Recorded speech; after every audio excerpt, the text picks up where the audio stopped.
A giant Apache girl arrived at his ranch with a truth he couldn't avoid. The sun was lowering over the desert, as though the day itself were too tired to keep burning. Its last amber light brushed the clay walls of Owen Calder's small home, softening their cracks, making them look almost warm again. He sat outside in his worn chair, boots dusty, hat tipped low, letting the wind move around him like a companion that refused to speak. His loneliness had become a living thing, quiet, patient, always sitting at his side. But that evening, the silence behaved differently, charged with some faint tremor in the earth, as if something large moved across the land toward him. And he felt, without understanding why, that his life was about to shift in a direction he had never imagined, though he didn't yet know whether to welcome it or fear it. The tremor grew into the sound of slow, steady footsteps, heavy enough to be human, sure enough to belong to someone who did not hesitate. Owen lifted his head. A tall silhouette approached through the dying light, towering above the brush and sage. For a heartbeat he thought it was a mirage cast by dusk, some desert phantom wandering between worlds.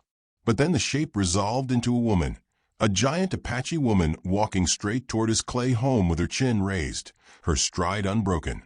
And something old and buried inside him stirred like a creature waking from winter, even though the desert knew no winter here. He stood before he meant to. His muscles moved from some instinct he hadn't felt since he was young, readiness, caution, curiosity, all tangled into one. She came closer, and the details of her presence gathered around him like a storm forming. Her long black hair braided with beads that caught glints of evening light. Her tall frame wrapped in a short suede two-piece dress embroidered with worn beadwork. Her skin marked with the dust of a long journey. She looked carved from the land itself. Strong, real, unapologetically alive. And she was watching him with eyes that held sorrow, deep, deliberate sorrow, as if she carried a truth too heavy to place at a stranger's feet. Owen felt his heartbeat press at his ribs as she stopped a few strides away, her shadow washing over the dirt and reaching him first like a hand extended before the voice ever came. When she finally spoke, her tone was low, calm, but edged with something that made him straighten. "I came because you were lied to." Nothing in her face shifted, not a tremble of doubt, not a twitch of fear, only quiet certainty. The kind that made a man question the ground he stood on. Owen searched her expression, trying to find threat, deception, anything familiar. But there was only steadiness, and behind it exhaustion. She had walked far for this moment. Her words dropped into the desert between them like a stone into buried water, rippling everything he thought he knew. And he felt a strange pull toward her, a need to understand what she meant. Yet before he could ask, she turned her gaze toward the clay wall of his house and touched it with her fingertips, almost tenderly, as though the earth itself held part of the truth she carried. If he didn't speak now, she might reveal something he was not prepared for. Owen cleared his throat, though his voice was not entirely steady. "Who lied? And why come to me?" The woman lifted her eyes, and in them he saw a history he could not yet read, the kind that could either save a man or ruin him. For a moment she didn't answer, and the silence curved between them, poised like a blade waiting to fall. He grew aware of the way the wind had quieted, as if it too leaned in to hear. Somewhere in the distance a hawk cried, a ragged sound that faded too quickly. And he remembered too sharply the many ways his town spoke of Apache people, carving stories from prejudice and fear. He'd believed some of those stories once, before life had stripped him of the luxury of trusting other men's tongues. But even now, standing before this woman, he felt the old tension rise, fear of judgment, fear of being seen with her, fear of what neighbors would whisper. His shame crept under his ribs, familiar as his own shadow. She must have sensed it, because her posture softened, as if she were used to that look, used to doors closing, to suspicion flaring in the eyes of those who barely knew her. "I am called Taji," she said, and her voice carried the weight of someone who had spoken her name many times to people who refused to learn it. "I came because you deserve truth, even if others want you to keep believing lies." "Lies about what?" Owen asked, though something inside him already braced for the answer. Taji considered him for a long breath, then spoke with a quiet steadiness that was more powerful than anger. "Your brother, Elias." The name struck him like a blow he had not prepared for. His chest tightened. Dust seemed to catch in his lungs. Elias, his only kin left, had vanished 2 years ago, swallowed by the desert after rumors spread that an Apache woman had harmed him. Owen had lived with that story, held it like a splinter he could not remove. He had never known whether to hate the woman in the tale or resent his brother for disappearing. And now this stranger stood before him claiming knowledge he had never found. He felt the desert tilt beneath his feet. But Taji's voice gentled. "He lives." The words were a shock, almost cruel in their hope. Owen's mouth fell open, but no sound came. His heart thrashed against a flood of questions, disbelief, longing, confusion. Taji watched his reaction quietly, giving him room to feel the ground shake beneath him. "He lives," she repeated, slower this time, as if easing the truth into a wound that had been open too long. "And the story you were told about me was crafted to hide what really happened." He could barely breathe. "Then why haven't I heard from him?" "Because shame buries men faster than death," she murmured. "Elias left you with lies because he feared you'd see what he became." Owen's pulse roared in his ears. He stepped back, staring at her, not sure if he wanted to believe or run, not sure if he could bear being wrong for so long. But something in her expression held him still, a firmness born not from pride, but from a duty she wished she didn't carry. She looked like someone who had been walking toward this moment for years. Taji's breath came uneven, exhausted, thirsty. Owen, without thinking, reached for the clay cup on the small table and offered it to her. She hesitated, not out of fear, but out of something gentler, reluctance to take kindness from a man who didn't yet know if he trusted her. Then she accepted the cup, drinking slowly, drops of water touching her chin. Her hands trembled faintly, revealing a vulnerability he had not seen beneath her height and strength. He found himself watching her movements, noticing the fine scars across her knuckles, the way she held the cup with careful steadiness, determined not to show weakness. Something inside him shifted again, small but undeniable, a recognition of her humanity, her exhaustion, her courage. She lowered the cup. "Thank you." The words came softly in Apache first, then in English. "You walked far," he said, trying to reclaim some control over his voice. "I had to," she answered. "Truth does not travel on its own." He wanted to ask a dozen questions, but before he could shape them, a sudden sharp neigh echoed from the distance, a horse unsettled, alarmed by something unseen. Taji stiffened instantly. Her head turned toward the sound. Owen saw the shift in her posture, the way her shoulders rose slightly, the way her stance widened. She was bracing for danger, danger that had followed her here. Without warning, she stepped subtly in front of him, placing her tall frame between him and the open desert as if she were a shield carved from sinew and bone. He blinked, startled not just by the gesture, but by the instinct behind it. She was ready to protect him, a man she had known for mere minutes. That thought curled through him, warm and disarming. "They followed me," she murmured. He felt the words like cold water. "Who?"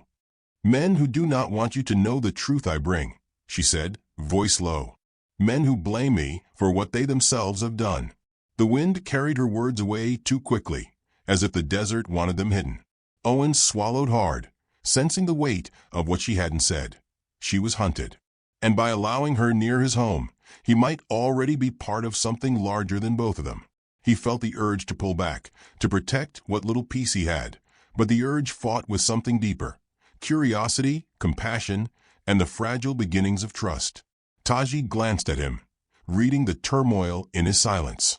Then she stepped closer, her voice dropping just above a whisper. "Trust me for tonight," she said.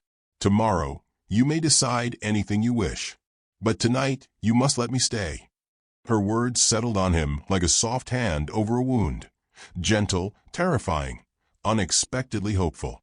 The desert around them waited, still and watchful, as though holding its breath for his answer. And Owen felt, in that suspended moment, that whatever decision he made next would open a door he could never close again, and he didn't yet know what waited on the other side. The night settled over the desert like a soft, watchful veil, wrapping the clay house in a hush that felt both protective and uncertain. Owen stepped back from the doorway to let Taji enter, though his heartbeat argued with every decision he made. Her presence filled the small room immediately, tall, quiet, powerful, yet carrying an exhaustion that softened every shadow she cast. The oil lamp flickered, throwing warm gold across her face, revealing the tired lines around her eyes and the tension locked in her jaw. Owen had the strange feeling that she belonged here, not as a guest, but as someone the land itself had been waiting for. He didn't understand the feeling. He only knew he couldn't ignore it. Even curiosity felt heavier in the stillness, as if each unspoken question bent the air between them. Taji stood for a moment, taking in the walls made of earth, the table of rough wood, the shelves holding jars of beans and dried herbs. She looked at the place with a familiarity that startled him, like she was remembering a home she'd once known. Then she touched the dried clay near the hearth with her fingertips, and the corners of her mouth softened. Not a smile, but the ghost of one. Owen found himself watching every movement she made, noticing how gently she breathed, how carefully she stayed aware of the space around her. She moved like someone who had never been fully welcomed anywhere. It tugged at him in a place he didn't often let himself feel. But before he could speak, a distant crack of wood echoed from outside, faint but undeniable, and both of them turned their heads in the same instant. Taji's gaze sharpened. Owen reached instinctively for the old rifle resting above the doorway, though the feel of it in his hands was more memory than comfort. She shook her head slightly. "No noise," she whispered, stepping closer to the window. Her shadow stretched across the floor like a protective arc. "Noise brings them faster." Owen swallowed. He didn't know these men she spoke of, but he knew the kind. Men who carried grudges like wounds, men who used fear as currency, men who would burn down half a desert to protect a lie. The kind of men Elias had fallen in with before disappearing. The thought tightened something inside him. Fear for his home, anger at his brother, and a dawning sense that Taji was standing between him and danger he'd never asked for. He wanted to resent her for it, but he couldn't. She looked too burdened already to bear blame. When she finally turned from the window, her shoulders relaxed only a fraction. "They will not come tonight," she murmured. "Not while the moon hides." Owen exhaled, but didn't lower the rifle. "You're sure?" "No," she admitted. "But I trust the land. And the land moves different tonight." Her voice carried a quiet reverence that piqued something in him, something that had been dormant since boyhood. He found himself wanting to ask how she knew so much, how her instincts could be so steady, but instead he nodded and slowly set the rifle aside. His hands shook slightly. He hoped she hadn't noticed, but she did. He saw it in the softness that briefly passed through her expression. She didn't say anything, though. She simply stepped closer and reached for a blanket folded at the foot of his cot, as if preparing to rest. But she didn't lie down. Instead, she held the blanket to her chest and turned toward him with a heaviness that made the room feel smaller. "Owen," she said quietly, "what I tell you next may make you hate me, but I would rather be hated for the truth than forgiven for a lie." His breath caught, because somehow he already knew this moment was coming. Every part of the night had been leading to it. He nodded once, bracing. She lowered the blanket and met his eyes without flinching, though her voice trembled on the edges. Elias was not harmed by an Apache. He harmed one instead. Owen felt the world tilt. The lamp's flame flickered like it, too, recoiled. Taji continued before he could speak. He picked a fight he could not win. He left a man injured, and he feared your judgment more than any consequence. Anger surged, hot and sharp, but not at her, at the truth he had never wanted to face. Elias had always been a storm wearing a smile, reckless, charming, unable to admit fault. Owen swallowed hard. "And you," he managed. "I was the one who stopped him," she said simply. "I pulled him away before he made it worse. I saved his life, and I told him to return to you. But he fled instead." The room thickened with the weight of confessions. Owen turned his back to her for a moment, resting his hand on the cool clay wall. The truth burned in his throat. He wasn't sure if he wanted to scream, sit down, or thank her. But then he felt her presence shift behind him, felt the hesitation in her breath. She was giving him space, respecting his silence. Not many people ever had. And that, more than anything, anchored him. He turned back around, his voice softer. "Why tell me now?" "Something he would fight for. Because lies rot the ground under your feet," she whispered. "And because men are riding after me for stopping your brother. They want revenge for what he did, and they want someone to blame." Her words sank into him like cold rain. Everything made awful, perfect sense. "And if they find you here?" Owen asked. "They will burn your home," she said plainly. "And they will call it justice." Owen stood frozen, the truth cracking him open in slow, painful lines. He expected fear to take over, but instead something steadier rose inside him. Anger, yes, but also a fierce protectiveness he didn't know he possessed. He stepped closer to her, studying her face with more intensity than he ever had. She looked tired, worn from years of running from other people's sins. She looked like she had never once been shielded by anyone.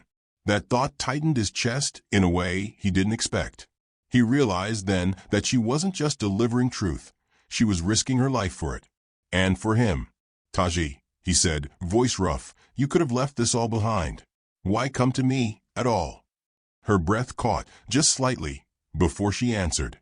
"Because your brother spoke of you when he thought no one heard. He said you were worth more than the world ever offered you. And I believed him." Owen felt something unravel inside him at those words, something old, something damaged. He hadn't been seen like that in years, maybe ever. He stared at her, and she met his gaze without fear, though her eyes shimmered with a vulnerability she clearly fought to hide.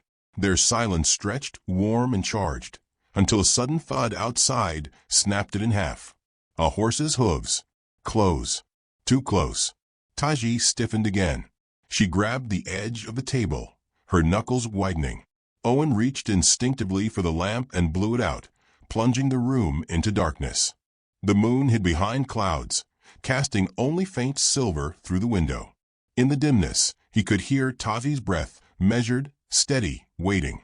The footsteps in the dirt stopped right outside the door. Owen's pulse hammered so loudly he feared the men outside might hear it. A rough voice called out, low enough to avoid echo, but sharp enough to cut. "We know she's there, Calder." Taji's hand brushed his arm in warning, a touch so light it almost wasn't there, yet the warmth of it shot through him like a spark. He felt himself move closer to her, as if instinct pulled him into her gravity. He didn't want them to take her. He didn't want her running again. Not tonight. Not after everything she had carried alone. The voice outside spoke again. "Send her out, and we'll leave you standing." Taji whispered, "If you give me up, they'll spare you. This is your chance." Her tone was steady, but he heard the resignation beneath it, the expectation that this was how her story usually went, people choosing their safety over her existence. The thought made his stomach twist. Owen stepped in front of her without a second thought, positioning his body between her and the door. Even in the darkness he sensed her surprise, felt the breath she held, felt the quiet shift of her weight, as if she couldn't quite believe it. He said, loud enough for the man outside to hear, "No one's leaving this house tonight." Silence followed, thick, stunned, hostile. Then a boot struck the door. Taji grabbed Owen's wrist and pulled him back just as the wooden frame shuddered under the impact. "They'll break it," she whispered. "Not before we move," he replied. Another slam came, harder this time. The clay walls trembled. Taji's breath hitched, but she steadied herself. Owen could sense her calculating, planning, measuring every sound. She had survived worse. But this time she wasn't alone. And something in that realization made her chest rise with a painful, unexpected hope. "Follow me," Owen breathed. He led her toward the back wall, to the small alcove where the clay had worn thin, thin enough that, with pressure, they could break through to the dark, open field behind the house. The door shuddered again. Dust rained from the ceiling.